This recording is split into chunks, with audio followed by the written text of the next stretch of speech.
আল্লাহ রাব্বুল আলামিনের নবী বলেছেন, হাদিস সহিহ বুখারীর শেষ হাদিসটা, আল্লাহ রাব্বুল আলামিনের নবী বললেন, আজকেও হাদিস দেখলাম আসছে ট্রেনের ভিতরে, কঠিন কিয়ামতের দিন, মহা বিপদের দিন যেদিন শুরু হয়ে যাবে, তিরমিজির হাদিসটা চলে আসছে। ভাই গো, আমরা খেয়াল করি না, ধান্দা করি না জমিনের ভিতরে, আমরা যার যার মতো করে চলছি, কঠিন কিয়ামতের দিনের কথা খেয়াল করি নাই, কিয়ামতের দিনের কথা মনে করি না। আজকে হাদিসটা দেখলাম তিরমিজি শরীফের ভিতরে আছে, আল্লাহ রাব্বুল আলামিনের নবী বলেন, সাহাবা কেরাম শুনে নাও, আবু হুরায়রা হাদিসটা, আবু হুরায়রা রাদিয়াল্লাহু আনহু হাদিসটার রাবী, আল্লাহ রাব্বুল আলামিনের নবী বলছেন, কঠিন কিয়ামতের দিন, বিরাট বড় ভয়াবহ দিন, কঠিন কিয়ামতের দিনটা বিরাট ভয়াবহ দিন।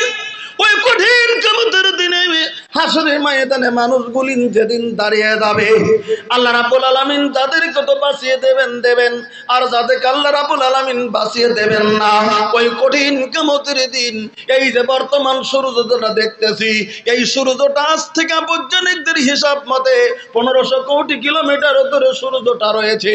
একটা ইতিহাসের ভিতরে পাওয়া যায়, এই সূর্যের 12টা মুখ আছে, 12টা মুখ রয়ে গেছে সূর্যর, যে মুখগুলি উপর দিকে করা আছে, 12টা মুখের উল্টো দিক দিয়ে সূর্য পৃথিবীর জমিনে 1500 কোটি কিলোমিটার দূর থেকে এই পৃথিবীর জমিনের ভিতরে তাপ দিতে চলছে। তবুও যখন চৈত্র মাস এসে যায়, এই যেটা এখন যেটা মাস চলছে, এপ্রিল মাস চলছে, মে জুন জুলাইয়ের ভিতরে এমন অবস্থা হয়ে যাবে কাটিহারের মাটিতে, যেখানে কোনো গাছের আড়াল নাই, যেখানে কোনো ছায়া নাই, রৌদ্রের ভিতরে দাঁড়িয়ে গেলে একাই মাথার ঘাম জুমজুম করে শরীর ভিজে, গেঞ্জি ভিজে যায়, বলেন কথা ঠিক নয়? 1500 কোটি কিলোমিটার দূর থেকে সূর্যের উল্টো দিক থেকে যদি ওই তাপ যদি শরীরের ভিতরে লাগলে, যদি ঘেমে ঘাম যদি শরীরের ভিতরে বেয়ে বেয়ে যদি পড়ে যায়, আজকে হাদিস দেখলাম, মাই গো, আল্লাহ রাব্বুল আলামিনের নবী বলেন, কঠিন কিয়ামতের দিন সূর্য যেটা তিরমিজিতে সহিহ riwayat আছে, 1 মাইল কিংবা 2 মাইল উপরে এই সূর্যটা সেদিন মাথার উপর আল্লাহ রাব্বুল আলামিন সেদিন আনায়ন করে দেবে।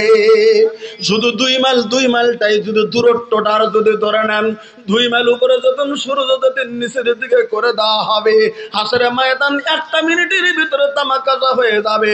সবে সূর্যের তাপটা এই পৃথিবীর আমল অনুযায়ী সেদিন মানুষের গায়ের ভিতরে লাগতে শুরু হয়ে যাবে।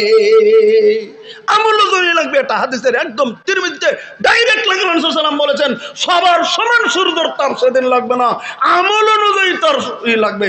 আপনারা জানেন, বর্তমান যদি পৃথিবীর জমিনে একটা মানুষ যদি এখানে মার্ডার হয়ে গেছে, একটা মানুষ ডাইরেক্ট টুকরো করেছে, আরেকটা মানুষ বুদ্ধি দিয়েছে, আরেকটা মানুষ দূর থেকে সহযোগিতা করেছে, সবাই যদি কোর্টে যায়, একজনের হয়তো 2 বছর জেল হবে, একজনের 6 বছর জেল হবে, একজনের সারা জিন্দেগিতে জেল হবে, আর একজনের ফাঁসিও হতে পারে। এরকম হয়, 10টা আসামি থাকলে আলাদা আলাদা তাদের বিচার হয়। কঠিন কিয়ামতের দিন আল্লাহ রাব্বুল আলামিন, আমি আপনি আল্লাহর যে বান্দা, আমাদের আমলের উপর ভিত্তি করে আল্লাহ তাআলা আলাদা আলাদা তাদের সূর্যের তাপ দিয়ে দেবে। তাই তিরমিজিতে লেখা আছে, এমন তাপ লেগে যাবে, ওই নিজের ঘামের পানিগুলি বেরির মতো লেগে লেগে থাকবে।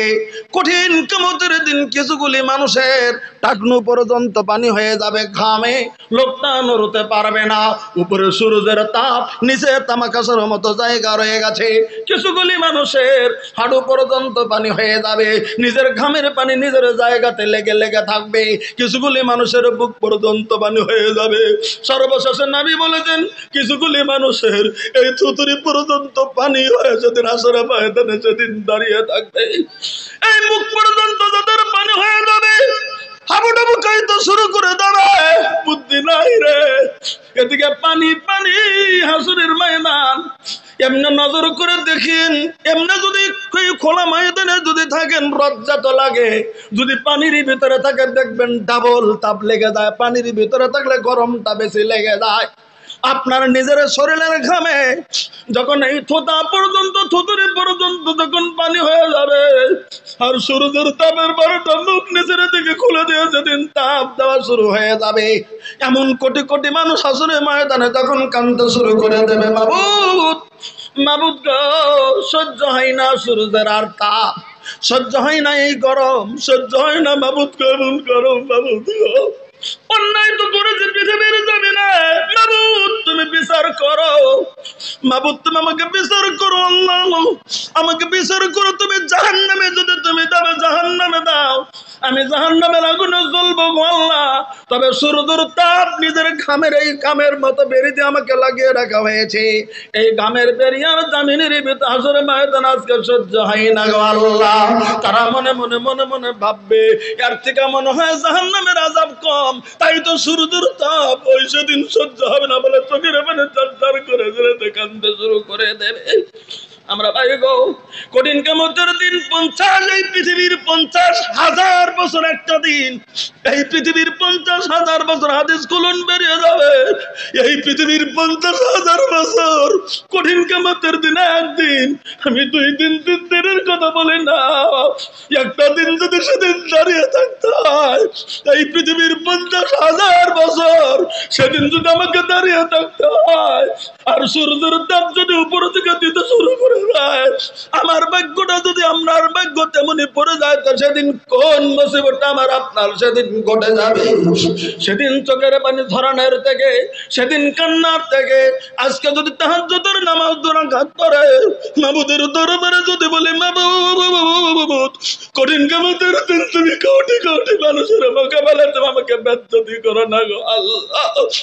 এই পৃথিবীর আমার 100 বছরের 50 বছরের জিন্দেগি আমি তোমার নামে আমি আমার জীবনটা দিয়ে দিলাম। আমি তোমাকে ছাড়া কাউকে ডাকবো না গো আল্লাহ। আমি তোমাকে বেঁচে রেখে কাউকে চাই না গো আল্লাহ। আমার জীবনটা আমি তোমার জন্য দিয়ে দিলাম। তুমি যেগুলি শিক্ষা দিয়েছো সেগুলি মানবো, তোমার হাবিব যেগুলি আমল দিয়েছো সেগুলি করবো। কঠিন কিয়ামতের দিন আমার ইজ্জত দিয়ে, আমাকে তুমি ইজ্জত দিয়ে তোমার আরো সেলাইয়ের ছায়ার দ্বারা ছায়া দিয়ে কঠিন কিয়ামতের দিন তুমি আমাকে হেফাজত করিও গো আল্লাহ। আমার মরণটা ইমানের হালতে তুমি দিয়ে দিও, আমাকে বেঈমান বানিয়ে দিও না। পৃথিবীতে কান্না করে চোখের পানি জারিয়ে দিয়ে আল্লাহকে যদি রাজি করে নিতে পারি, কঠিন কিয়ামতের দিন কোটি কোটি মানুষের ভিতরে আল্লাহ সেদিন আমাদেরকে বাঁচিয়ে দেবে। আমাদের চোখের পানি জাহান্নামের বয়রাগ ফোটা চোখের পানি আমরা বুঝি না, কিন্তু তার মূল্য রয়ে গেছে। আল্লাহ রাব্বুল আলামিনের নবী বলেন, মান যাকারাল্লাহ ফাফাজাত আইনাহু হাত্তা উসিবাল আরজা লাম ইউআজ্জাব ইয়াউমাল কিয়ামা। আমি নবী তোমাদেরকে জেনে দিলাম, সাহাবারা জেনে রাখো, মান যাকারাল্লাহ, পৃথিবীর জমিনে আল্লাহকে স্মরণ করতে যায়, আল্লাহকে ডাকতে যায়, জান্নাতের আশায় জাহান্নামের ভয়ে আল্লাহর কোন বান্দা এই পৃথিবীতে কান্না করে যদি চোখের পানি যদি ঝরিয়ে দিতে পারে, এই চোখের পানি যদি জমিনের ভিতরে চোখ থেকে যদি জমিনের ভিতরে যদি চোখের পানিটা ঘিরে যায়, আমি নবী তোমাদেরকে জানিয়ে দিলাম এই চোখের পানি কঠিন কিয়ামতের দিন তোমাদের জন্য জাহান্নামের আগুন থেকে বাঁচার জন্য তোমাদের জরিয়া হয়ে যাবে। নারায়ে তাকবীর। আমাদের চোখের পানি ফেলানোর টাইম এই পৃথিবীর জমিন, কারণ যেদিন আমি মরে যাব সেদিন থেকে আমার সব কিছু বন্ধ হয়ে যাবে। পৃথিবীতে আমাকে কামাই করে নিয়ে যেতে হবে, আখিরাতের ময়দানে যেন আল্লাহ আমাদেরকে বাঁচিয়ে দেয়। আমার ভাইরা, যারা এই পৃথিবীতে আমল করেছে তারা আল্লাহর দরবারে বেঁচে গেছে। আমি একটা হাদিস আজকে নসিহাতান, আমি আপনাদের কাছে একটা হাদিস শুধু তেলাওয়াত যে করেছি খুতবাতে, ওই হাদিসটার শুধু একটু তরজমার দিকে করেই আমি আপনাদেরকে ছেড়ে দেওয়ার ব্যবস্থা করব। একটা কথা মনে রাখবেন, এই পৃথিবীর জমিনে আমরা নারী এবং পুরুষ, আমাদের মা বোন জালসা তো অনেক এখনো আছে, যদি আমার ভাষা বুঝেন একটু দয়া করে আপনারা রুকে যাবেন। এই পৃথিবীর জমিনে আল্লাহ নবী সাল্লাল্লাহু আলাইহি সাল্লাম 4 জন মেয়েকে গোটা পৃথিবীর সর্বশ্রেষ্ঠ মহিলা বলে আল্লাহ নবী সাল্লাল্লাহু আলাইহি সাল্লাম ঘোষণা দিয়েছেন, ভালো আমল করে। বলবেন 4 জন কে? আল্লাহ নবী সাল্লাল্লাহু আলাইহি সাল্লাম বললেন, খায়রুন নিসাল আলামিন আরবা।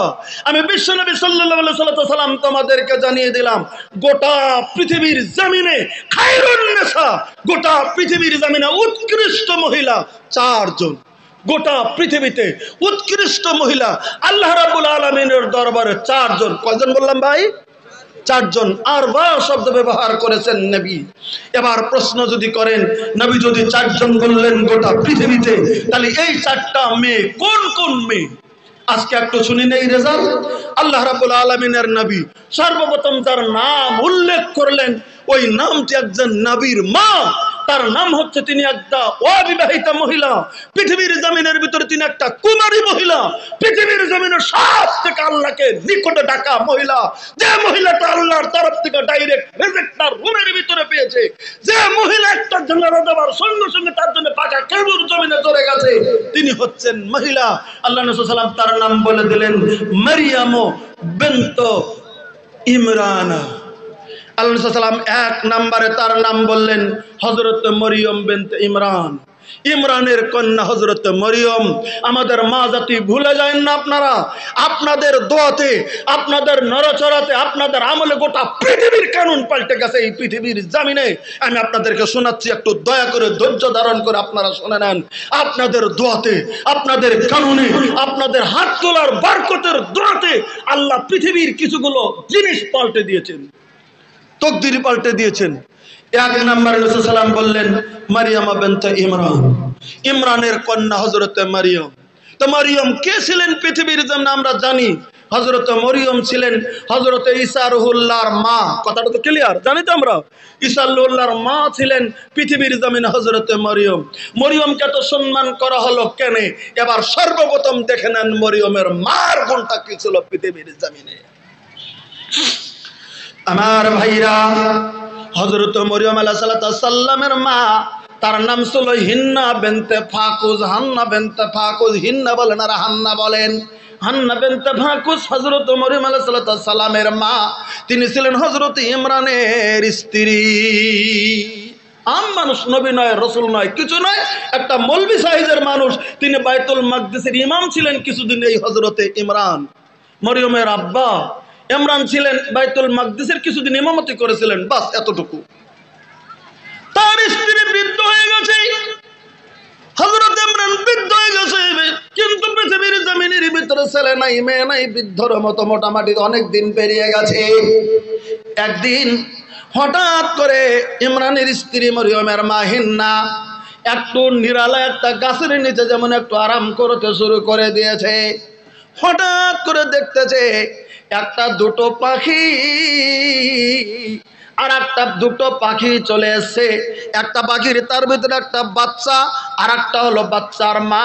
যেমন দুটো পাখি চলে এসেছে, আসার পরে ওই বড় পাখিটা কোথায় থেকে যেন খাদ্য নিয়ে আসে, এই ছোট পাখিকে আদর করে করে করে করে ঠোঁটের ভিতরে খাদ্য গলিন পৌঁছে দেয়।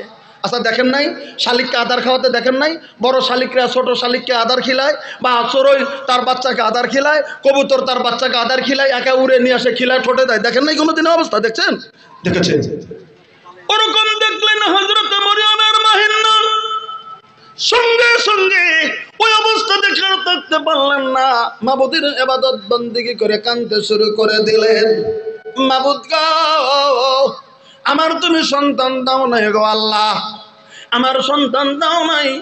আমি আজকে দেখে ফেললাম একটা পাখি তার বাচ্চাকে কেমন আদর করে, আমার কলিজার ভিতরে টান লেগে গেছে। মাবুদ গো, তুমি আমাকে দয়া করে আমার পেটের ভিতরে একটা সন্তান তুমি ব্যবস্থা করে দাও গো আল্লাহ। এই করে কাঁদতে শুরু করে দিলেন। ওই দিন কান্নার দোয়াটা আল্লাহ রাব্বুল আলামিন ওই রাত্রিতেই কবুল করে নিল। একবার সুবহানাল্লাহ জোরে বলেন। যখন মাগরিবে হয়তো দোয়া করেছেন, রাত্রিতে স্বামী স্ত্রী সহবাস করেছেন, আর ওই রাত্রি সহবাসে মরিয়মের মা হিন্নার পেটের ভিতরে সন্তানের আবির্ভাব হয়ে যায়। মরিয়মের মা বুঝতে পারলেন আমার কান্না আল্লাহ রাব্বুল আলামিন কবুল করে ফেলেছে। এত দিন থেকে আমার সন্তান নাই, আমি কান্না করেছি, আর আল্লাহ আমাকে সন্তানের সম্ভাবনা দিয়ে দিয়েছে। মা বুঝতে পারে পেটের ভিতরে বাচ্চার আবির্ভাব, বুঝে নিল আল্লাহ আমার দোয়া কবুল করেছেন। যাজ্ঞা মহান আল্লাহ, আমার দোয়া যদি তুমি কবুল করেছো, আমি চাই না আমার পেটের সন্তানকে আমি জমিনের ভিতরে কামাই খাবো, আমি এটা চাই না, চাই না আমি আমার সন্তানের কামাই খাবো। একদম কঠিন ভাবে বলে দিলেন। কে বলে দিলেন? হযরত মরিয়মের মা বলে দিচ্ছেন, আমি চাই না আমার পেটের সন্তানের কামাই আমি জমিনের ভিতরে খাবো, আমি চাই না। তখন মরিয়মের মা হযরত হান্না নিজের রাব্বুল আলামিনের দরবারে বার বলে দিতে চলছেন। বলে কি বলে দিলেন? ওগো আল্লাহ রাব্বুল আলামিন, তোমার কাছে আবদার করেছিলাম, তুমি আমার আবদারটা যদি জমিনের ভিতরে যদি তুমি শুনে ফেলেছো, আমার পেটের ভিতরে তুমি যদি গর্ভে সন্তানের তুমি ব্যবস্থা করে দিয়েছো, মাবুদ মাবুদ গো, আমি আমার সন্তানটাকে তোমার বাইতুল মাকদিস মসজিদের খিদমত করার জন্য আমার সন্তানটাকে তোমার দরবারে দান করে দিলাম। একবার জোরে সুবহানাল্লাহ বলেন, একটু জোরে বলেন না সুবহানাল্লাহ। আল্লাহর কাছে নিয়াত করেছেন জীবন নেও কামাই আমি খাবো না। কি বলেছিলেন? আল্লাহ কোরআনে উল্লেখ করে দিলেন, ইযু ক্বালাত ইমরাতু ইমরান রাব্বি ইন্নী নাযারতু লাকা মা ফি বাতনি মুহাররারান ফাতাকাব্বাল মিন্নি। দেখেন দোয়া করেছেন আল্লাহ রাব্বুল আলামিন বলে দিলেন, যখন দোয়া করেছিলেন ইমরানের স্ত্রী হিন্না যখন দোয়া করলেন রাব্বুল আলামিনের দরবারে, মাবুদ গো ইন্নী নাযারতু লাকা মা ফি বাতনি মুহাররারান, আমি জমিনের ভিতরে আমি হযরত ইমরানের স্ত্রী আমি ওই যে হিন্না তোমার কাছে দোয়া করতেছি, আল্লাহ আমার পেটের সন্তানটা আমি তোমার জন্য দান করে দিলাম, জীবনও আমি আমার সন্তানের কামার দিকে আমি তাকাতে যাব না। আমার এই দোয়াটা রাব্বুল আলামিন তোমার দরবারে তুমি কবুল মঞ্জুর করে নাও। তোমার দরবারে আমি দিয়ে দিলাম, তুমি আমাকে দিয়েছো, আমি সন্তুষ্ট হয়ে গেছি, আমি দিয়ে দিলাম, যাও। এই কথা বলেছেন, আল্লাহ রাব্বুল আলামিনের কাছে দোয়া করলেন। কিন্তু এই যে হিন্নার একটু তকদির যেমন এদিক ওদিক হয়ে গেল, বলবেন তকদির এদিক ওদিক কি হয়ে গেল? পেটের ভিতরে সন্তান থাকতেই মরিয়মের বাবা হযরত ইমরান হান্নার স্বামী পৃথিবীর জমিন থেকে ইন্তেকাল হয়ে যায়। বাবার ভাগ্য হলো না সন্তান দেখার, মা কিন্তু পেটের ভিতরে সন্তান নিয়ে দেখলো আমার স্বামী ইন্তেকাল করেছে। আহা, মনের ভিতরে কষ্ট দুঃখ, কিন্তু দুঃখ হলে কি হবে? আমি তো আল্লাহকে দিয়ে দিয়েছি, জাগা আল্লাহ যাতে একটা নেক সন্তান দান করে আমি মসজিদে আকসার ভিতরে আমি দিয়ে দেবো। এই যে বর্তমান সারা বিশ্বে যে ক্যাচাল মসজিদে বাইতুল মাকদিস নিয়ে মসজিদ আকসা নিয়ে, এই মসজিদের খাদিম বানিয়ে দিয়েছিলেন, খাদিমের জন্য মান্নত করেছিলেন মরিয়মের আব্বা মরিয়মের মা পৃথিবীর জমিনে হযরত হিন্না। এবার যখন হযরত মরিয়ম আলাইহিস সালাম জন্মগ্রহণ করলেন, মার পেট থেকে হলেন, এখনকার মতো তো তখনই ছিল না যে ডাক্তারখানে না পরীক্ষা করা যাবে ছেলে আছে না মেয়ে আছে, কি আছে অবস্থা আছে, পানি আছে না নাই, এখন সে যুগে কোনো মেশিন টেশিন ছিল না। তখন মনে করেছে আমার ছেলে হবে, আমি মসজিদে দিয়ে দেবো, জাগ্গা। কিন্তু আল্লাহ একটু তকদির এদিক ওদিক রেখে দিয়েছেন, কি একটা কন্যা সন্তান জন্মগ্রহণ করলেন। যখন কন্যা সন্তান হয়ে গেল, দাইমা যখন বলে দিল গহিন্না তোমার না কন্যা সন্তান জন্মগ্রহণ করেছেন, এবার কিতাব কোরআন খুলে দেখুন বেরিয়ে যাবে। আল্লাহ রাব্বুল আলামিন বলে দিলেন, ফালাম্মা ওয়াজাতুহা ক্বালাত রাব্বি ইন্নী ওয়াজাতুহা উনসা। মাবুদ গো, আমি তো কন্যা সন্তান জন্মগ্রহণ দিয়ে দিলাম, আমি আশা করেছিলাম মসজিদ আকসার খাদিম বানিয়ে দেব। মাবুদ গো, আমার তকদির কেমন পৃথিবীর জমিনে তুমি আমাকে কন্যা সন্তান দিয়ে দিলে, আল্লাহ আমি কন্যা সন্তানটা কেমন করে মসজিদ আকসার খাদিম বানিয়ে দেব। এই কথা যখন বলতে শুরু করে দিলেন, আল্লাহ রাব্বুল আলামিন তখন বলে দিলেন, ওয়াল্লাহু আলামু বিমা ওয়াজাত, আল্লাহ রাব্বুল আলামিন আমি জানি কি সন্তান জন্মগ্রহণ দিয়েছি, আমার কাছে তোমাকে আবদার করে নিতে হবে না। তবে মরিয়ম তুমি জেনে রাখো, আমি আল্লাহ রাব্বুল আলামিন তখন তোমাকে জানিয়ে দিয়ে বললাম, ওয়ালাইসা যাকারু কাল উনসা, তোমাকে এমন মেয়ে দিয়েছি গো পৃথিবীর জমিনে, এমন কন্যা তোমাকে পৃথিবীর জমিনের ভিতরে দিয়েছি, কোটি কোটি সন্তান ছেলে সন্তানকে যদি তুমি একদিকে করে দাও, তোমার এই মরিয়মের মতো সন্তান পৃথিবীর ভিতরে হবে না। একবার জোরে সুবহানাল্লাহ। আল্লাহ তাআলা বলে দিলেন, তরজমাটা দুই দিকে করেছেন, এই দিকেও মুফাসসিরিনে কেরামরা তরজমা করেছেন যে তোমাকে যে কন্যা সন্তান দিয়েছি পৃথিবীর ছেলেদের মতো নয়, পৃথিবীর সমস্ত ছেলেদেরকে যোগ দিলে তোমার এই কন্যা সন্তানের মতো হবে না। অবশ্যই পরবর্তীতে মরিয়মের ইতিহাসে বোঝা যায় অরিজিনালি আল্লাহ বলেছিলেন কোটি কোটি ছেলেদের থেকে হযরত মরিয়ম আলাইহিস সালাম পৃথিবীর জমিনে উৎকৃষ্ট একটা মহিলা ছিলেন। আবার একটাবার সুবহানাল্লাহ বলে আল্লাহ রাব্বুল আলামিন বলে দিলেন, এ মরিয়ম, তুমি জানো রাখো এমন সন্তান তোমাকে দিয়েছি, আর শুধু দেইনি, ওয়াইন্নী সাম্মাইতুহা মারইয়াম, তোমার সন্তানকে আমি আল্লাহ রাব্বুল আলামিন নাম রেখে দিলাম মারইয়াম। একবার সুবহানাল্লাহ বলে। আল্লাহর তরফ থেকে নাম রেখে দেওয়া হচ্ছিল। এই মরিয়মের নাম আল্লাহ রাব্বুল আলামিন খবর দিয়ে দিয়েছিলেন, ওহীর দ্বারা জানিয়ে দিয়েছিলেন।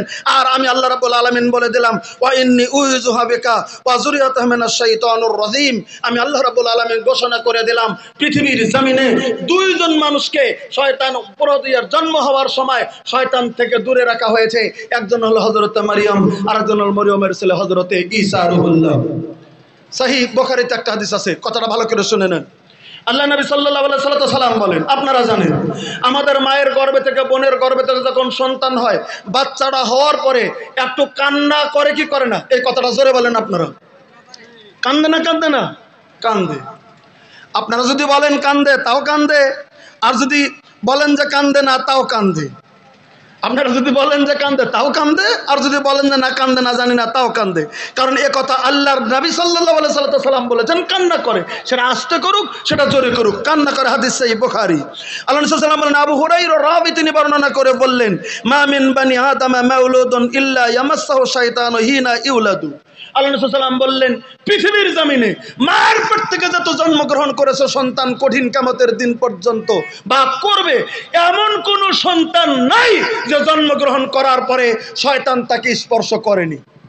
শয়তান তাকে স্পর্শ করেনি। হযরত আদমের সন্তান ছিল কাবিল হাবিল। হাবিল কাবিল থেকে শুরু করে কিয়ামতের দিন পর্যন্তর জন্য সন্তান যখন জন্মগ্রহণ করবে, প্রথম শয়তান ওই সন্তানের বুকের উপরে হাতটা রেখে দেবে। এটা পৃথিবীর সমস্ত সন্তানের উপরেই শয়তান রেখে দিয়েছে আর দেবে। আল্লাহ তাআলা বললেন, আমি শুধু দুজনকে হেফাজত করেছি। একবার জোরে সুবহানাল্লাহ বলেন। সহিহ বুখারীতে আল্লাহ নবী সাল্লাল্লাহু আলাইহি ওয়াসাল্লাম বললেন, এটা হাত রেখে দেয় যখন শয়তান, সন্তান হওয়ার পরে যখন শয়তান হাত রেখে দেয়, ফায়াস্তাহিল্লু সারিকাম মিনাল মাস। যখন শয়তান অপবিত্র হাতটা সন্তানের উপর যখন রেখে দিয়ে দেয়, তখন শয়তান জমিনের শয়তানের ওই মাসে, শয়তানের স্পর্শে আমাদের সন্তান তখন ক্রন্দন করে ওঠে বলে আল্লাহ রাব্বুল আলামিনের নবী ঘোষণা করে দিয়েছেন। শয়তানের অপবিত্র হাত যখন বুকের ভিতরে রেখে দেওয়া হয়, সন্তানের রেখে দেয়, তখন ওই সন্তান কেঁদে ওঠে, কারণ অপবিত্র হাতটা শয়তান জমিনের ভিতরে রেখে দেয়। আল্লাহ নবী সাল্লাল্লাহু আলাইহি সাল্লাম স্পষ্টকরণ করে বলে দিলেন, বলে কি, শুধু গায়রা মারিয়াম ওয়া ইবনাহা। আল্লাহ রাসূল সাল্লাল্লাহু আলাইহি সাল্লাম বললেন, গায়রা মারিয়াম ওয়া ইবনাহা। গোটা পৃথিবীর জমিনে মার পেট থেকে হওয়া সন্তানের দুটি সন্তানকে শয়তান স্পর্শ করতে পারেনি। একজন হলো হযরত মারিয়াম আলাইহিস সালাম, আর একজন মরিয়মের সন্তান হযরত ঈসা রূহুল্লাহ। একবার জোরে আলহামদুলিল্লাহ বলেন। এই দুজনকে শয়তানকে স্পর্শ করতে দেয়নি।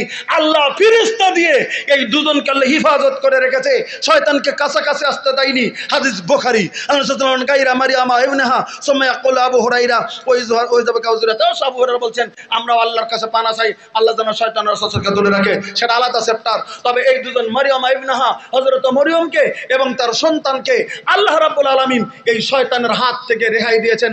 আমাকে, আপনাকে, আমাদের নবীকে কেউ শয়তানের হাত টাচ করেছিল না, এটা কথা বললে ভুল। শয়তানের হাত টাচ করেছিল, শয়তান হাত টাচ করেছিল বলেই আমরা কেঁদে উঠেছিলাম। তার হযরত মরিয়মকে এবং তার সন্তানকে আল্লাহ শয়তানের হাত থেকে হেফাজত করেছেন। এটা হলো হযরত মরিয়মের প্রথম, মরিয়মের সম্মান। আল্লাহ শয়তানের হাত থেকে তাকে হেফাজত করে দিল। এবার আসুন, হযরত মরিয়ম যখন হয়ে গেল, জন্মগ্রহণ করলেন, এবার আমার কথাটা একটু বুঝে ভালো করে বলবেন। এবার মরিয়মের বাবা তখন আছে না নাই? জোরে বলে, একটু জোরে বলেন, আছে না নাই? মরিয়মের বাবা তখন আছে? এবার সিদ্ধান্ত হলো মরিয়মের বাবা নাই, তাহলে মরিয়ম তো খাদিমা থাকবে মসজিদে আকসার। কার দায়িত্বে থাকবে? বাবা হারা ইতিম জমিনের ভিতরে গো, এই বাবা হারা ইতিমটা কার দায়িত্বে জমিনের ভিতরে থাকবে? এটা কিন্তু সবাই জানে যে মরিয়মের মা মান্নত করেছেন, এটা মান্নতের সন্তান। এটা মসজিদে আকসার জন্য আগেই মান্নত ঘোষণা করে দেওয়া আছে, তার সন্তান, সবাই জানে। তাহলে মান্নতের সন্তানটা নিয়ে লালিত পালিত করলে নেকি হবে, এই আশা নিয়ে মসজিদ আকসার চতুর্পাশের মানুষের পিড়াপিড়ি শুরু হলো। ও বললো যে আমি পালবো, ও বললো যে আমি পালবো, ও বললো যে আমি পালবো, ও বললো আমি পালবো। কোরআন খুলুন, বেরিয়ে যাবে। তখন আল্লাহ রাব্বুল আলামিন একটা ঘোষণা করে দিয়েছেন কোরআনে। সবাই যখন দাবিদার হয়ে গেল মরিয়মকে লালিত পালিত করার জন্যে, তখনকার নীতি অনুযায়ী এখন মেয়েটাকে কাকে দেবে? তখনকার সিদ্ধান্ত করা হলো, না কাকেও দেওয়া হবে না, মরিয়মের নাম এখানে চালা হবে, আমরা এখানে লটারি করব, যার নাম উঠবে তাকেই হযরত মরিয়ম আলাইহিস সালামকে পালিতর জন্য দিয়ে দেওয়া হবে। একবার জোরে সুবহানাল্লাহ বলেন। অনেকেই নাম দিয়েছে, তার ভিতরে একজন নাম দিয়েছেন হযরত মরিয়ম আলাইহিস সালাম আপন খালু, যার নাম হযরত জাকারিয়া আলাইহিস সালাম। তিনি ছিলেন নবী। হযরত জাকারিয়া তিনি আল্লাহ রাব্বুল আলামিনের নবী, তিনিও নাম দিয়েছিলেন মরিয়মকে আমি লালিত পালিত করব। যখন লটারি শুরু হয়ে গেল, যখন টিকিট ওঠানো হলো, প্রথম ওঠানোতে নাম উঠলো হযরত জাকারিয়া আলাইহিস সালামের নাম, আবার বললো আবার দিয়ে দাও, আবার দিয়ে দেওয়া হলো হযরত জাকারিয়ার নাম, আবার উল্টা পুল্টা করে দেওয়া হলো হযরত জাকারিয়ার নাম। সবাই সিদ্ধান্ত করলো এটা মরিয়মের খালু জাকারিয়াকে আল্লাহ পছন্দ করেছেন, হযরত জাকারিয়ার তত্ত্বাবধানে মরিয়মকে দান করে দেওয়া হয়েছে। সুবহানাল্লাহ কবেন না? আল্লাহ যাকে চায় নিজের আপন খালুর কাছে, আপন খালু বৃদ্ধ কিন্তু ছেলে মেয়ে নাই, একবার বৃদ্ধ খুনখুনা বৃদ্ধ, ছেলে মেয়ে নাই। এই ছেলে মেয়ে ছাড়া হযরত জাকারিয়া হযরত মরিয়মকে লালিত পালিতর দায়িত্ব পেয়ে গেলেন। কোরআন শরীফে তার বর্ণনা চলেছে, খেয়াল করে দেখবেন, সূরা আলে ইমরান পড়ে দেখেন, ব্যাখ্যাগুলি একদম কটকটা করে লম্বা ইতিহাস পেয়ে যাবেন। এবার হযরত মরিয়মকে নিয়ে গেল, এবার মরিয়মকে নিয়ে দায়িত্ব ভারে পালতে শুরু করে দিলেন। এবার সামান্য বুদ্ধি জ্ঞান হতেই মসজিদ আকসার ভিতরে সাবাল্যক হওয়ার আগে থেকেই হযরত মরিয়মকে মসজিদ আকসার ভিতরে একটা আলাদা রুম বানিয়ে দেওয়া হলো। এই রুমের ভিতরে তুমি থাকবে আর মসজিদ আকসা ঝাড়ু দেবে, তুমি সাফ করবে। সাবাল্যক হওয়ার আগে ওই রুমটাকে বলা হয় মেহরাব। ওই মেহরাবের ভিতর হযরত মরিয়মকে লালিত পালিতর ব্যবস্থা করা হলো। পৃথিবীর জমিনে ওই ছোট্ট অবস্থায় দেখেছিলেন হযরত জাকারিয়া, বইজা নিজের শালীর মেয়েকে দেখেছিল। তারপরে পৃথিবীর জমিনের ভিতরে সাবাল্যক হওয়ার পরে কোন মানুষ স্পর্শ করা তো দূরের কথা, সাবালিকা হওয়ার পরে গোটা পৃথিবীর একটা মানুষও জীবনে হযরত মরিয়মকে দেখতেও পারে নাই। এত পবিত্র ছিল। আরেকবার সুবহানাল্লাহ বলেন। এত আল্লাহর নৈকট্য কেমন করে পেলেন? কালকে একটা ফেসবুকে একটা কথা দিয়ে আউট করে দেখেছে, একটা মেয়ে বলেছে, বাঙালি মেয়ে, যে পৃথিবীর জমিনে যদি 100টা মেয়ে থাকে তোমরা কি পারবে?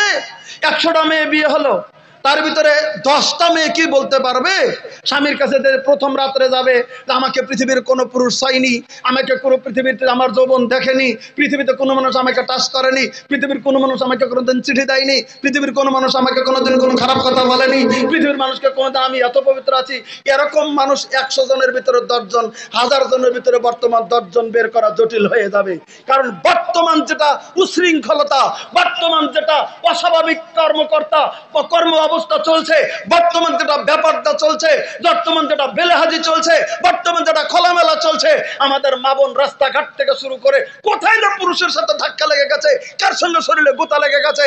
কিন্তু হযরত মরিয়ম আলাইহিস সালাম স্পর্শ করা তো দূরের কথা, গুতা লাগা তো দূরের কথা। হযরত মরিয়ম সাবালক হওয়ার পরে পৃথিবীর কোন মানুষ, দ্বিতীয় মানুষ ওনাকে পৃথিবীর জমিনের ভিতরে কোনোদিন দেখতেও পারে নাই।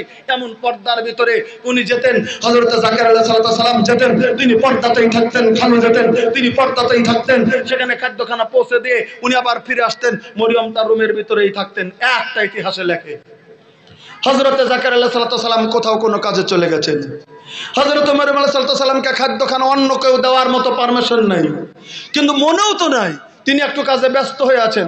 হযরত মরিয়ম দেখছেন খালু তো এসে খানা দিয়ে যাই না, আমি তো রুমের ভিতরে আছি, আমি বের হয়ে যাব না, আমি যাব না, আমি রুমে আল্লাহকে ডাকি, আমি রুমে আল্লাহকে কন্ট্রোল করি, আমি আল্লাহকে ইবাদত করি, আমি রুম থেকে যাব না, মরেও যদি আমি রুমে যাব, আমি বাইরে যাব না। বাস একদম প্রতিজ্ঞা করে বসলেন রুমের ভিতরে। হযরত মরিয়ম নামাজ পড়ে রব্বুল আলামিনের কাছে দোয়া করতে বলেন, আল্লাহ আমি আমার খাদ্যর জন্য আমি বাইরে যাব না গো আল্লাহ, আমি তোমাকে ডাকি, আমি বাইরে যাব না, আমি রুমের ভিতরে আমি চলে এসেছি, আমি বাইরে যাব না। আমার খালো যদি খাদ্য যত দেবে, না দিলে দেবে না, আমি বাইরেও যাবে না। আমি মরে যদি যাই রুমের ভিতরে যাব, পৃথিবীর কারোর কাছে খাদ্য চাইতে আমি যাব না। তুমি রব্বুল আলামিন আমার খাদ্যর ব্যবস্থা করে দাও।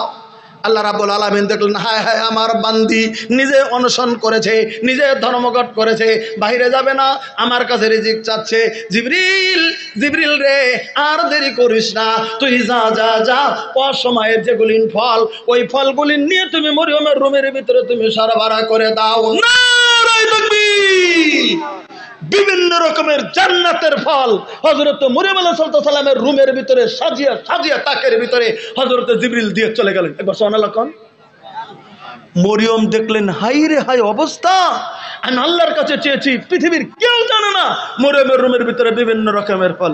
হযরত জাকারিয়ার মনে পড়ে গেছে যে হাই হাই আমি তো মরিয়মের খাদ্যখানা দেইনি, মেয়েটা কেমন অবস্থা আছে, ঢুকে তাড়াতাড়ি খাদ্যখানা এনে ঢুকে গেছে, যায় দেখে বিভিন্ন রকমের ফলমূল। তারপর থেকে যখনই যায় ফলমূল অসময়ের ফল। এখন যেমন কাঁঠাল নাই দেশে, এখন কি কাঁঠাল আছে? নাই। অসময়ের ফল মরিয়মের কাছে হাজির। এখন যেমন একটা আম নাই, আম হাজির, এরকম অসময়ের ফলগুলি হাজির। যখন অসময়ের ফলগুলি হাজির তখন হযরত মরিয়মকে হযরত জাকারিয়া জিজ্ঞাসা করছে আন্নাল্লাহ কি হাজা, এই মরিয়ম গেল তোমাকে কে দিল? কে দিয়েছে তোমাকে গেল ফল? কে এনে দিল তোমাকে? আমি তো আসেনি। এই ফলগুলি কে দিয়েছে? হযরত মরিয়ম আলাইহিস সালাম জবাব দিয়েছেন এগুলি আল্লাহর তরফ থেকে দিয়েছে, আল্লাহ যাকে চায় তাকে সব কিছু দিতে পারে। একবার জোরে সুবহানাল্লাহ বলে। হযরত জাকারিয়া একজন নবী আর মরিয়ম আলাইহিস সালাম হলেন একটা সাধারণ মেয়ে। বলে দিলেন আল্লাহ যাকে চায় দিতে পারে, আমার রুমের ভিতরে আল্লাহ খাদ্যখানা পৌঁছে দিয়েছে। এই কথা শুনে হযরত জাকারিয়া যদি আল্লাহর নবী থ মেরে গেছে, হায় হায় মরিয়মকে অসময়ের ফল দিয়েছেন। তখন বৃদ্ধা খুনখুন হয়ে গেছে, তার স্ত্রী বৃদ্ধা খুনখুন হয়ে গেছে। তাও মনে মনে হাউস করেছে আমার তো সন্তান নাই, এখন সময় পেরিয়ে গেছে, এখন আমার চামড়া ঢিলিয়ে গেছে, এখন আমার শরীর বয়ে গেছে, আমার স্ত্রীর মাসিক কতদিন আগে বন্ধ হয়ে গেছে, খুনখুন বৃদ্ধ হয়ে গেছে। কিন্তু অসময়ের ফল যদি আল্লাহ মরিয়মকে দিতে পারে, আমরা যদি অসময়ে পৌঁছে গেছি, আল্লাহ আমাদেরকেও সন্তান দিতে পারবে। এই কথা ধারণা করে কাবা ঘরের এই মসজিদ আকসার খাম্বি ধরে হযরত জাকারিয়া আলাইহিস সালাম কাঁদতে শুরু করে দিলেন। মাবুদ মাবুদ গো, তুমি তো মহান প্রভু আল্লাহ, আমাকে তুমি পৃথিবীর জমিনের ভিতরে তুমি নবী করেছো। দেখেন আমাকে তুমি নবী করেছো, আমি হযরত জাকারিয়া আল্লাহ রাব্বুল আলামিনের একজন নবী। আমি পৃথিবীর জমিনের ভিতরে থেকে যদি মরে যাই, আমার বংশোত্তরাধিকার পৃথিবীর জমিনের ভিতরে দ্বিতীয় কেউ থাকবে না। আল্লাহ গো, তুমি তো অসময়ের জিনিস দিতে পারো। আমি বৃদ্ধ হয়ে গেছে, আমার স্ত্রী বৃদ্ধা হয়ে গেছে, সময় নাই। তবে তুমি মরিয়মকে যদি অসময়ের খাদ্য দিয়েছো, তুমি আমাকে একটা নেক সন্তান দাও। এই বলে কাঁদতে শুরু করে দিলেন। হযরত জিবরিল ওহী নিয়ে চলে আসলেন, হযরত জাকারিয়া তুমি যদি সন্তান নিতে চাও তোমাকে একটা কাজ করতে হবে। কি? তুমি চলে যাও, তুমি রোজা থাকতে শুরু করে দাও 3 দিন। 3 দিন 3 রাতের ভিতরে আল্লাহ রাব্বুল আলামিন বাদে পৃথিবীর কোন মানুষের সঙ্গে তুমি কথা বলতে পারবে না। একদম সহিহ রাওয়ায়াত। 3 দিন 3 রাত্রে পৃথিবীর কোন মানুষের সঙ্গে তুমি কথা বলবে না, তুমি রোজা থাকতে যাবে। বাস তুমি আল্লাহকে ডাকো, এই আল্লাহ রাব্বুল আলামিন তোমার আমল কবুল করবে। এই কথা যখন হযরত জিবরিল জানিয়ে দিলেন, হযরত জাকারিয়া সঙ্গে সঙ্গে নিয়ত করে নিলেন 3 দিন 3 রাত আমি কারোর সঙ্গে কথা বলবো না। তিনি রোজা থেকে গেলেন, কথা বলতে ছেড়ে দিয়ে দিলেন। 3 দিন 3 রাত যখন কমপ্লিট হয়ে গেল, হযরত জিবরিল এসে খবর দিয়ে দিয়েছেন, হযরত জাকারিয়া রাব্বুল আলামিন তোমার আমল কবুল করে নিয়েছে, আল্লাহ রাব্বুল আলামিন তোমাকে একজন সন্তান দিয়ে দিবে। আল্লাহ তার নাম রেখে দিয়েছে হযরত ইয়াহইয়া। জোরে একবার সুবহানাল্লাহ বলেন। 3 দিন 3 রাত রোজা থাকার বদৌলতে আল্লাহ রাব্বুল আলামিন হযরত জাকারিয়াকে ইয়াহইয়া নামে সন্তান দেওয়ার ঘোষণা দিয়ে দিলেন, আর বলে দিলেন ইয়াহইয়া নাম রেখে দিলাম, তিনিও পৃথিবীর জমিনের ভিতরে একজন নবী হয়ে যাবে। আমার ভাইরা, হযরত ঈসা রুহুল্লাহ মরিয়মের গর্ভে থেকে জন্ম নিয়েছিলেন, তার 6 মাস আগে হযরত ইয়াহইয়া পৃথিবীর জমিনের ভিতরে জন্মগ্রহণ করেছেন। ইতিহাস দেখে নেন, 6 মাস আগে হযরত ইয়াহইয়া জন্মগ্রহণ করেছিলেন। হযরত ঈসা, মরিয়ম আর এই হযরত ইয়াহইয়া ছিলেন খালাতো ভাই বোন দুজন। যাক, আমি ইতিহাস বলতে চাই না। আল্লাহ মরিয়মকে সম্মান দিলেন কেমন করে আর কোথায় দিলেন? এবার মরিয়ম থাকতে করে শুরু করেছেন আল্লাহকে ডাকে ডাকে ডাকে ডাকে চলছে। একদিন হযরত মরিয়ম আলাইহিস সালাম কোথাও যেতেন না। মসজিদ আকসার একটু বাইরে লম্বা করে একটা পর্দা টানিয়ে দেওয়া হয়েছিল, ওই পর্দার ভিতরে তিনি হাঁটাহাঁটি করতেন আর মসজিদে থাকতেন। একটু ভালো না লাগলে একটু পর্দা টানা ছিল, লম্বা করে পর্দা, ওই পর্দার ভিতরে তিনি হাঁটাহাঁটি করতেন, তবুও তিনি বাইরে যেতেন না। একদিন পর্দার ভিতরে হাঁটাহাঁটি করছেন, ইন্দামিন সময় একটা গায়েবী থেকে আওয়াজ হচ্ছে, এই মরিয়ম। হযরত মরিয়ম আলাইহিস সালাম তাক লেগে গেছে। আওয়াজের পরেই দেখতেছে একটা যুবক হযরত মরিয়মের রুমের ভিতরে ওই পর্দার ভিতরে ঢুকে গেছে। তখন বলতেছেন, এই তুমি কে? আমার জীবনে এরকম কোন মানুষ জীবনে পাখা চালু করব আর দিলেও চলবে হালকা করে দূর থেকে। দিয়ে দেন না ওদিক থেকে। বলছেন তুমি কে? আমাকে জীবনও আমার রুমের ভিতরে কেউ না, তোমার কাছ থেকে আমি আল্লাহর কাছে পানা চাই, তুমি দূরে সরে যাও। হযরত জিবরিল বলে দিলেন না, আমাকে আল্লাহ রাব্বুল আলামিন পাঠিয়ে দিয়েছেন, একবার জোরে সুবহানাল্লাহ বলে। আমাকে দূরে যেতে হবে না, আল্লাহ আমাকে পাঠিয়ে দিয়েছেন, আমি হচ্ছে আল্লাহর ফেরেশতা হযরত জিবরিল, তোমাকে একটা খুশখবরি দিতে এসেছি, তোমার পেটে আল্লাহ সন্তান দেবে, যার নাম হবে হযরত ঈসা রুহুল্লাহ, তিনি হবেন পৃথিবীর নবী। তখন হযরত মরিয়ম বলছিলেন, কেমন করে আল্লাহ সন্তান দেবে, আমার তো বিয়ে হয়নি, আমার সঙ্গে কোনো পুরুষ কোনো জিনিস স্পর্শ করেনি। বলে আল্লাহ যা চায় তা দিতে পারে, আল্লাহ তোমাকে দিয়ে দেবে। হযরত জিবরিল আমিন ওই দূর থেকে হযরত মরিয়মের কাপড়ের ভিতরে একটা ফুঁক দিয়েছিল, এরকম করে ফু দেই না আমরা, ফু দেই আমরা যেমন ঝাড়া দেই, ফু দেই, ওরকম একটা ফুঁক দিয়েছিল মরিয়ম আলাইহিস সালামের জামার ভিতরে। ওই ফুতেই হযরত ঈসা রুহুল্লাহর আবির্ভাব আল্লাহ রাব্বুল আলামিন করে দিয়েছিলেন। একবার সুবহানাল্লাহ জোরে বলেন। এবার গর্ব হয়ে শুরু হয়ে গেল। আচ্ছা বলেন তো, যতই নেককার হোক আর যতই ভালো হোক, অবিবাহিত একটা মেয়ের যদি গর্ব হয়, পৃথিবীর কোন মানুষ মেনে নেবে কি? বলেন মেনে নেবে? মেনে নেবে? মানুষ মেনে নেবে কি? না, মেনে নেবে না। হযরত মরিয়ম আলাইহিস সালাম কাঁদতে শুরু করে দিলেন। যখন উনি তখন বড় হয়ে গেল, যখন সন্তান খালাস হবে, লোকেরা বুঝতে পারলো, তখন বললেন যে তুমি বেরিয়ে যাও, তুমি একটা অকল্যাণ মেয়ে, মসজিদ থেকে বেরিয়ে যাও। হযরত মরিয়ম আলাইহিস সালাম বেরিয়ে গেলেন, দূরে চলে গেলেন, একটা খেজুরের বাগানে শুকনা জায়গার ভিতরে চলে গেলেন, শুকনা জায়গা একদম জঙ্গলের ভিতরে চলে গেলেন, মরুভূমি জায়গাতে চলে গেলেন। একটা খেজুর গাছ আছে, তাও মরা, খেজুর গাছটা বেশি নাই, খেজুর গাছের নিচে আর চলতে পারলেন না, মরা খেজুর গাছের নিচে হযরত মরিয়ম আলাইহিস সালাম বসে পড়লেন। আর শরীর চলছে না, প্রসব বেদনা শুরু হয়ে গেছে। মরিয়ম তখন বলছিলেন, আল্লাহ এর থেকে আমার মরণই ভালো ছিল, একটা আমার পেটের বিষ, একটা আমার অসম্ভব আমাকে কষ্ট হচ্ছে, আর একটা হলো আমার সন্তান যখন হবে, দেশব্যাপী মানুষ আমাকে ব্যভিচারিণী বলবে, আমি কেমন করে চলবো, এর থেকে মরণ ভালো ছিল। এই বলে যখন কাঁদতে শুরু করে দিলেন, হযরত জিবরিল তখন আওয়াজ করে বলে দিলেন, মারিয়াম, তোমাকে আল্লাহ অজস্র নিয়ামত দিয়েছে, তুমি ভুলে গেছো কেন?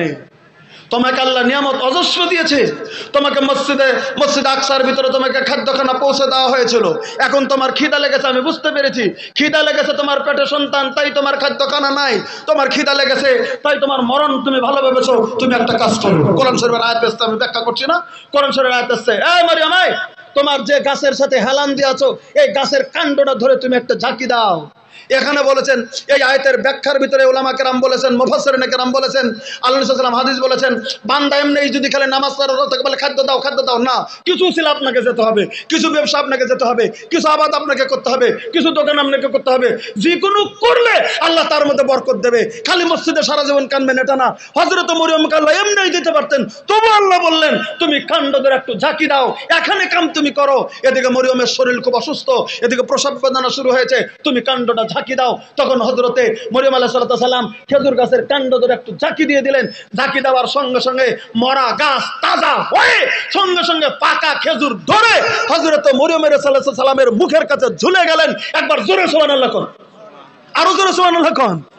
খেজুর ঝুলে গেলেন। আচ্ছা কথাটা চিন্তা করেন তো, খেজুর গাছটা মরা, কাণ্ড ধরে ঝাঁকি দিয়েছেন, খেজুর ধরেছেন, মুখের কাছে এসছেন, এবার তিনি বসে আছেন, পাকা খেজুর পাচ্ছেন আর দিচ্ছেন, কত বড় নিয়ামত, পেটের বিষ।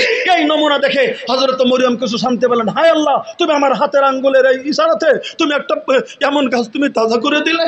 এবার পানি কোথা পাবে, মরুভূমি জায়গা। হযরত মরিয়মের পায়ের কাছ দিয়ে হযরত জিবরিল এমন একটা পাখাতে বাড়ি মেরে দিলেন, হযরত মরিয়মের পার কাছ থেকে একটা নহর কুলকুল কুলকুল করে জান্নাতের পানি বয়ে যেতে চললো। সুবহানাল্লাহ কোন। পানি পায়ের নিকটে, পানি জান্নাতের নহরের পানি পায়ের নিকটে, আর গাছে খেজুর, পাকা খেজুর ঝুলে গেছে, শুধু টেনে টেনে খাবে। তুমি তোমার মুখের কাছে হাজির, তোমাকে উঠে দাঁড়িয়ে পারতে হবে না, তুমি বসে থেকেই তুমি খাইতে শুরু করে দাও। আমার কথা বলার কথা হচ্ছে, আল্লাহকে যদি কেউ কন্ট্রোল করে নিতে পারে, বান্দা যা বলে তাই রব্বুল আলামিন কবুল করে নাই। কথাটা খেয়াল করবেন, ভালো করে খেয়াল করবেন।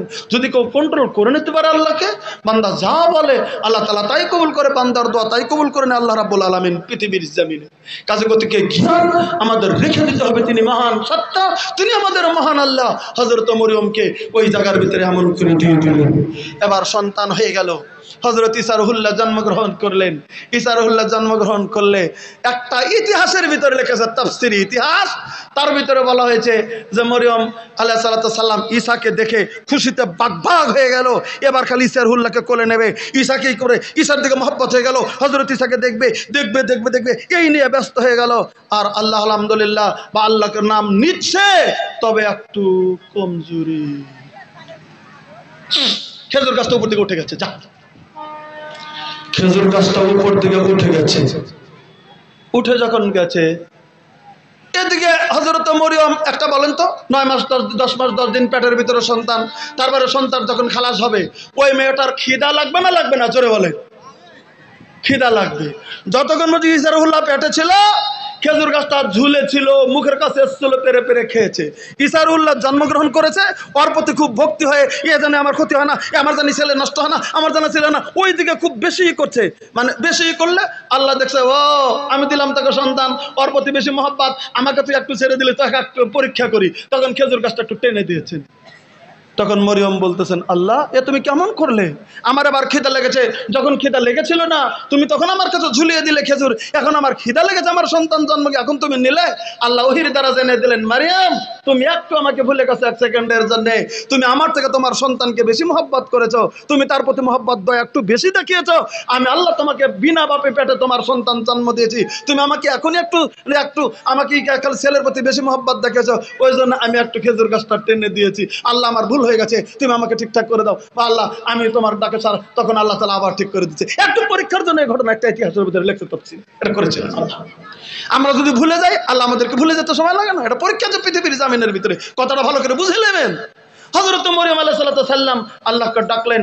এবার হয়তো 2-3 দিন ওখানে থাকছেন, থাকার পরে নিজের কওমের কাছে যখন বাচ্চাটা নিয়ে হাজির হয়ে গেলেন, এবার দেশের মানুষ বলতে শুরু করলেন, যেটা কোরআনে আল্লাহ উল্লেখ করেছেন, এই মরিয়ম, এই তুমি তো ভালো মানুষ ছিলে, তোমার মা তো ভালো, তোমার বাবা ভালো, তোমার ভাই বেরাদার ভালো, তোমার বংশ ভালো, তোমার এটা কেমন করে হলো?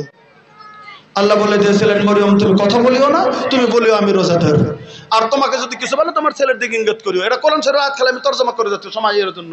বলছেন তখন যে তুমি এটা বলে দিও। তখন কওমের কাছে যখন চলে গেল, নিজস্ব কওমেরা যখন বলতে শুরু করে দিলেন, তখন হযরত মরিয়ম আলাইহিস সালাম বললেন, আমি চুপ, আমি কোনো কথা বলবো না, যা বলার তোমাদেরকে আমার কোলের বাচ্চাটাকে জিজ্ঞেস করো। কেমন কথা বলছো তুমি? এই বাচ্চা কথা বলতে পারবে? 2-3 দিনের বাচ্চা তোমার, কেমন করে কথা বলে আমাদের সঙ্গে? ইনি কথা বলছেন না, চুপ হয়ে গেছেন। যখন বলছে কেমন করে কথা বলবে, মায়ের বুকের দুগ্ধ ছেড়ে দিয়ে ঠাস ঠাস করে বলতে শুরু করে দিলেন, 3 দিনের বাচ্চা ঈসা রুহুল্লাহ, হে আমার কওম বনি ইসরাইলের কওমেরা, আমার মাকে কেন দোষারোপ করেছো? আমার মা বিন্দু পরিমাণ পৃথিবীর জমিনের ভিতরে দোষী নয়। নারে তাকবীর! 3 দিনের বাচ্চা ঠাস ঠাস করে বলতে শুরু করে, আমার মাকে কেন তোমরা দোষারোপ করছো? আমার মা বিন্দু পরিমাণ পৃথিবীর জমিনের ভিতরে দোষী নয়, আমাকে রব্বুল আলামিন বিনা পাপে পৃথিবীর জমিনের ভিতরে জন্ম দিয়েছে, আমার নাম ঈসা রুহুল্লাহ, আমাকে আল্লাহ রাব্বুল আলামিন আবার উপরে ইনজিল আল্লাহ রাব্বুল আলামিন কিতাব দান করে দেবে। ঠাস ঠাস করে যখন সব কথা বলতে শুরু করলেন, তখন অর্ধেকের বেশি মানুষ তখন হযরতে ঈসা রুহুল্লাহর প্রতি বিশ্বাসের কথা তো ঠিক। হযরত মরিয়ম আল্লাহ কেমন করে ডেকেছেন, হয়তো আল্লাহ দিয়ে দিতে পারে, জাগ্গার লম্বা ইতিহাস। আমি শুধু বলছিলাম, এই ছিল হযরত মরিয়ম আলাইহিস সালাম, যার কথা আল্লাহ রাব্বুল আলামিনের নবী সাল্লাল্লাহু আলাইহি ওয়াসাল্লাম বলেছেন, গোটা পৃথিবীর জমিনে হযরত মরিয়ম আলাইহিস সালাম প্রথম নিলেন যে তিনি পৃথিবীর জমিনে ছিলেন উৎকৃষ্ট মহিলা, কারণ তেনাকে পৃথিবীর অন্য পুরুষ কোনোদিন স্পর্শ তো দূরের কথা, পৃথিবীর কোনো পুরুষ তার কোনো অঙ্গ সামান্য খাওয়ার পরে তার একটা পশম পর্যন্ত দেখতে পারেনি, তাই আল্লাহকে ডেকেছিলেন, তাই তার মর্যাদা এত উন্নত করে দিয়েছিলেন আল্লাহ। আমাদের মা বোন এখন যদি পর্দার ভিতরে থেকে তোমরাও যদি আমল করে যাও, আপনারা মা বোন যদি আমল করে যান, আপনাদেরকে আল্লাহ ইজ্জত বাড়িয়ে দেবে। 2 নাম্বার একটা মহিলার নাম বলেছিলেন, 2 নাম্বার একটা মহিলার, আমি তরজমাটা করে শেষ করছি। 2 নাম্বার একটা মহিলার নাম বললেন আল্লাহ রাব্বুল আলামিনের নবী, কি বলেছিলেন?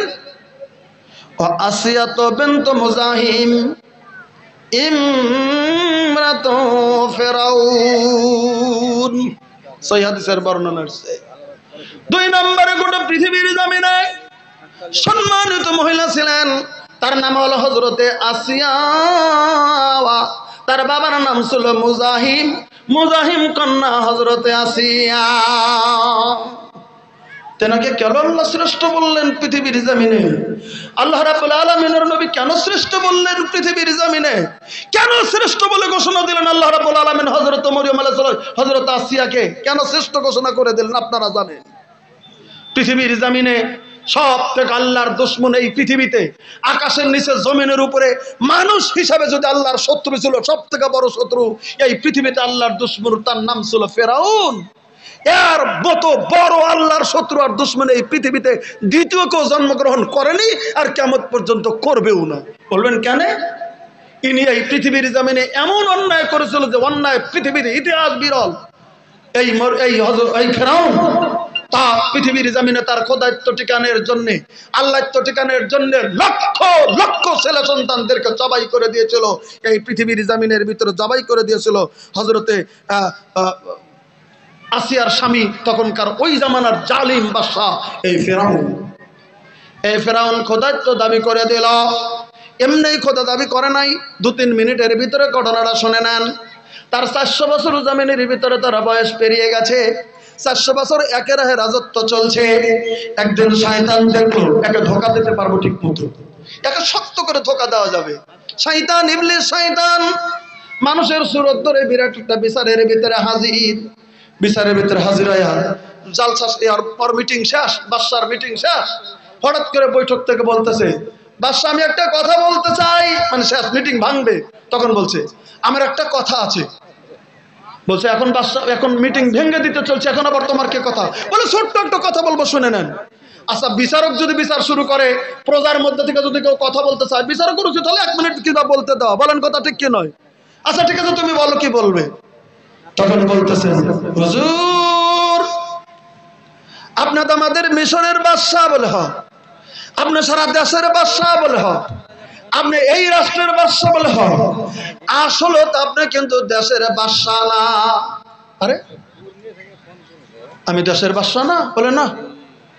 কি আমি? আমাকে কি ভেবেছো? আমাকে বাদশা তুমি মানছো না? বলেন আপনি বাদশা না। বলে কি? বলে আপনার বাদশা না, আপনি হলেন আমাদের খোদা। দেখলেন, আপনি বাদশা না, আপনি আমাদের রব, আপনি আমাদের মাবুদ, আপনি আমাদের আল্লাহ। আচ্ছা বলেন, কোন আলেম যদি চলে এসছে, ফাড়াম করে যদি মধ্যে থেকে উঠে এসে বলে আপনি আমাদের বড় পিসাব, আপনাদের বড় পিসাব, উনি নিজেও জানে যে আমি বড় পিসাব নয়, তাও যখন লোকেরা বলবে আপনি বড় পিসাব, দেখবেন দেলটা একদম ফুইলে গুলগুলে হয়ে যাবে একবারে। হাই রে হাই, আমাকে পিসাব কইছে রে, হয়েছে একটা কাম।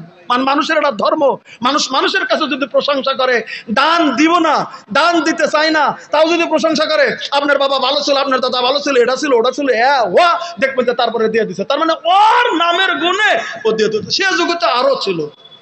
যখন বলছে আপনি বাদশা না, বলে কি? বলে আপনি খোদা। একে তো খুব চালাক, 400 বছর রাজত্ব করছে, ওর মাথায় ব্রেন নাই? ব্রেন আছে।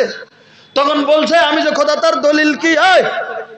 ফাড়াম করে তুমি বলে দিয়েছো আমি খোদা, আমি খোদা, তার দলিল থাকতে হবে না? আমি লোকদেরকে শুধু বলে দিলে হয়ে গেল আমি খোদা, লোকেরা আমাকে মাবুদ বলে মেনে নেবে? নেবে না তো। আমি যে খোদা, তার দলিল কি? তুমি কোন সূত্রে বলো আমি খোদা? কোন সূত্র তুমি বলেছো? কি দিয়ে তুমি বলেছো আমি খোদা? তখন ওই লোকটা বলে, শুনে নাও আপনি খোদা কেমন করে। আপনি ভালো করে নজর করে দেখেন, 400 বছর বয়স আপনার পেরিয়ে গেল, 400 বছরের ভিতরে আপনার কোনোদিন মাতার বিষয় নাই। মানে বানা বানা বলতে শুরু করছে।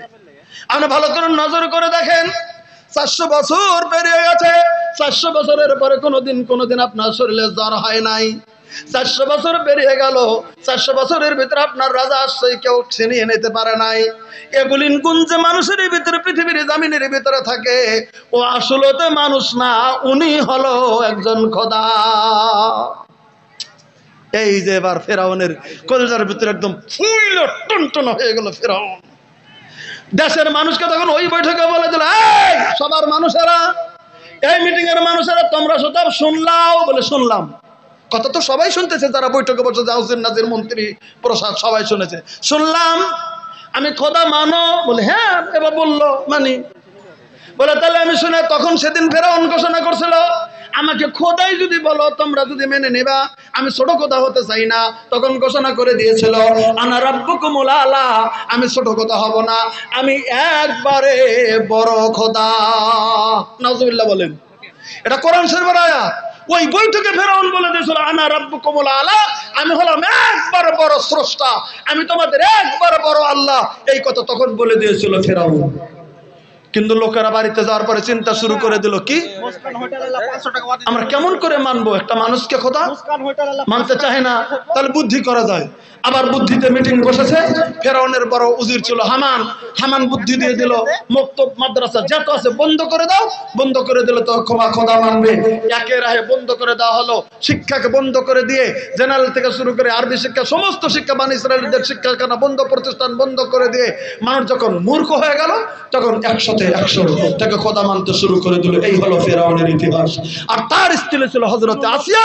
পৃথিবীর জমিনে ফেরাউনকে মানেনি। উনি বলেছেন, আপনি আমার স্বামী, আমি জান দিয়ে, 1 মিনিট, আমি জান দিয়ে আমি আপনার খেদমত করব, আমি জান দিয়ে দেব আপনার জন্য, আপনি আমার স্বামী, কিন্তু আপনি খোদায়িত্ব দাবি করিয়েন না। খোদা একজন মহান স্রষ্টা, যিনি আমাকে সৃষ্টি করেছেন, তিনি মহান আল্লাহ। আমি মুসার প্রতি মানে এনেছি। তার অনেক কাহিনী, লম্বা লম্বা কাহিনী, রাত চলে যাবে মুসার কাহিনী বলতে গেলে। আপনি আমাকে স্বামী হিসাবে, আমি আপনাকে কদর করব, আমাকে আপনি মেনে নেন, আমাকে আপনি কষ্ট দিয়েন না। কিতাব খুলুন, কোরআনের তাফসীর খুলুন, বিবি আসিয়ার ইতিহাস।